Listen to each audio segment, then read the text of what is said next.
S K super TMT, the long life TMT. ರಾಜ್ಯದಲ್ಲಿ ಮುಂಗಾರು ಕುಸಿತವಾಗಿದೆ, ಬರ ಆವರಿಸಿಕೊಂಡಿದೆ. ಈ ನಿಟ್ಟಿನಲ್ಲಿ ಈಗ ಸಿಎಂ ಬಳಿಕ ಕೇಂದ್ರಕ್ಕೆ ಪತ್ರವನ್ನ ಉಪಮುಖ್ಯಮಂತ್ರಿಗಳಾಗಿರುವಂಥ ಡಾಕ್ಟರ್ ಜಿ ಪರಮೇಶ್ವರ್ ಕೂಡ ಬರೆದಿದ್ದಾರೆ.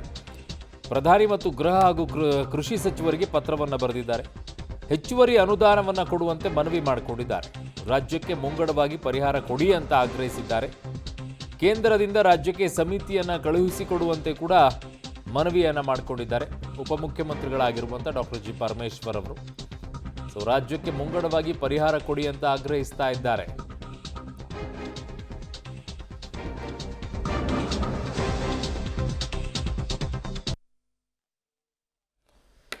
ಈ ನಿಟ್ಟಿನಲ್ಲಿ ಈಗ ಮುಖ್ಯಮಂತ್ರಿಗಳು ಈಗಾಗಲೇ ಪತ್ರವನ್ನು ಬರೆದಿದ್ರು, ಉಪಮುಖ್ಯಮಂತ್ರಿಗಳು ಪತ್ರವನ್ನು ಬರೆದಿದ್ದಾರೆ. ಕೇವಲ ಪ್ರಧಾನಿಗಷ್ಟೇ ಬರಲಿಲ್ಲ, ಅವರು ಗೃಹ ಹಾಗೂ ಕೃಷಿ ಸಚಿವರಿಗೂ ಕೂಡ ಪತ್ರ ಬರೆದಿದ್ದಾರೆ. ಒಟ್ಟು 3 ಪತ್ರಗಳನ್ನು ಕಳುಹಿಸಿದ್ದಾರೆ.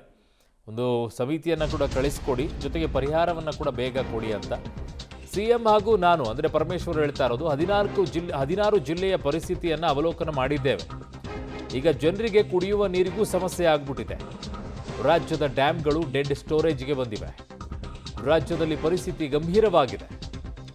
ಕೇಂದ್ರ ಹೆಚ್ಚುವರಿ ಅನುದಾನ, ಮುಂಗಡ ಪರಿಹಾರವನ್ನು ಕೊಡಲಿ ಅಂತ ಉಪಮುಖ್ಯಮಂತ್ರಿ ಡಾಕ್ಟರ್ ಜಿ ಪರಮೇಶ್ವರ್ ಅವರು ಆಗ್ರಹಿಸಿದ್ದಾರೆ.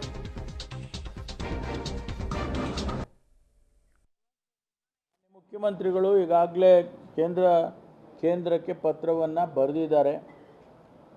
ನಾನು ಕೂಡ ಒಬ್ಬ ಕಂದಾಯ ಸಚಿವನಾಗಿ ಮಾನ್ಯ ಪ್ರಧಾನಮಂತ್ರಿಗಳಿಗೆ ಪತ್ರ ಬರೆದಿದ್ದೇನೆ.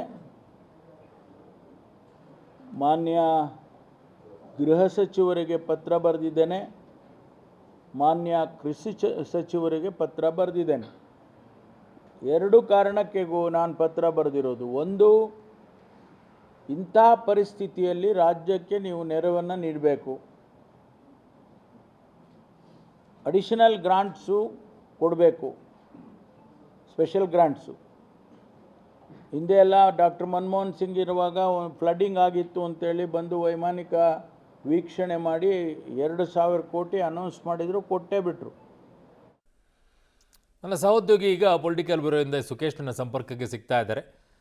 ಸುಖೇಶ್, ಈ ನಿಟ್ಟಿನಲ್ಲಿ ಈಗ ಯಾವ ರೀತಿಯಾದಂತಹ ಅಭಿಪ್ರಾಯಗಳು ಕೇಂದ್ರದ ಕಡೆಯಿಂದ ಬರ್ತಾ ಇದೆ? ಇದಕ್ಕೆ ಪ್ರತಿಕ್ರಿಯೆಗಳು ಏನು ಬರ್ತಾ ಇದೆ? ರಾಜ್ಯದಿಂದ ಮುಖ್ಯಮಂತ್ರಿಗಳು ಪತ್ರ ಬರೆದಿದ್ದಾರೆ, ಈಗ ಉಪಮುಖ್ಯಮಂತ್ರಿಗಳು ಪತ್ರವನ್ನು ಬರೆದಿದ್ದಾರೆ. ಇಟ್ಸ್ ಟೂ ಅರ್ಲಿನಾ, ಇಲ್ಲ ಇನ್ನೊಂದು ಸ್ವಲ್ಪ ವೇಟ್ ಮಾಡಿ ಆಮೇಲೆ ಕೇಳಬೇಕಿತ್ತು ಅಂತ ಅನ್ಸುತ್ತಾ?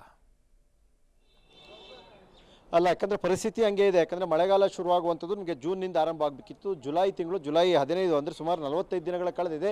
ಈಗಲೂ ಕೂಡ ಇಡೀ ರಾಜ್ಯಾದ್ಯಂತ ಸಾಕಷ್ಟು ಮಳೆ ಕೊರತೆಯನ್ನು ಅನುಭವಿಸ್ತಾ ಇದೆ. ಆದರೆ ಅದಕ್ಕೊಂದು ಮಾನದಂಡಗಳಿರ್ತವೆ. ಅಂದರೆ ಬರ ಅಂತ ಘೋಷಣೆ ಮಾಡಲಿಕ್ಕೆ ಬೇಕಾದಂಥ ಮಾನದಂಡಗಳನ್ನು ಕೂಡ ಪರಿಶೀಲನೆ ಮಾಡಬೇಕಾಗುತ್ತೆ. ಸಂಪೂರ್ಣವಾಗಿ ಬರ ಅಥವಾ ತೀವ್ರ ತೆರನಾದ ಬರ ಈ ರೀತಿಯ ಘೋಷಣೆ ಮಾಡಬೇಕು ಕೂಡ ಕೇಂದ್ರದ ಮಾನದಂಡಗಳ ಪ್ರಕಾರನೇ ಆಗಬೇಕಾಗುತ್ತೆ. ಈ ನಿಟ್ಟಿನಲ್ಲಿ ಪತ್ರವನ್ನು ಬರೆದಿರುವಂಥದ್ದು. ಜೊತೆಗೆ ಈಗ ಮುಖ್ಯಮಂತ್ರಿಗಳಿಗಾಗಲೇ ಪತ್ರವನ್ನು ಬರೆದಿದ್ದರು, ಉಪಮುಖ್ಯಮಂತ್ರಿಗಳು ಕೂಡ ಬರೆದಿದ್ದಾರೆ. ಅಂದರೆ ಈಗ ಒಂದು ಹೆಚ್ಚುವರಿ ಅನುದಾನ ಮತ್ತೆ ಏನಾದರೂ ಅವರು ಬರ ಅಧ್ಯಯನಕ್ಕೆ ತಂಡ ಕಳಿಸ್ಕೊಟ್ಟಿದ್ದಾರೆ, ಸ್ವಲ್ಪ ಬೇಗ ಕಳಿಸ್ಕೊಡಿ ಅನ್ನುವಂಥದ್ದು. ಅದೆಲ್ಲದಕ್ಕಿಂತ ಮುಖ್ಯವಾಗಿ ಬರ ನಿರ್ವಹಣೆಗೆ ಅಗತ್ಯ ಇರುವಂಥ ಹೆಚ್ಚುವರಿ ಹಣದ ಬಿಡುಗಡೆಗೆ ಸಂಬಂಧಪಟ್ಟಂತೆ ಮನವಿಯನ್ನು ಕೂಡ ಮಾಡಿಕೊಂಡಿದ್ದಾರೆ.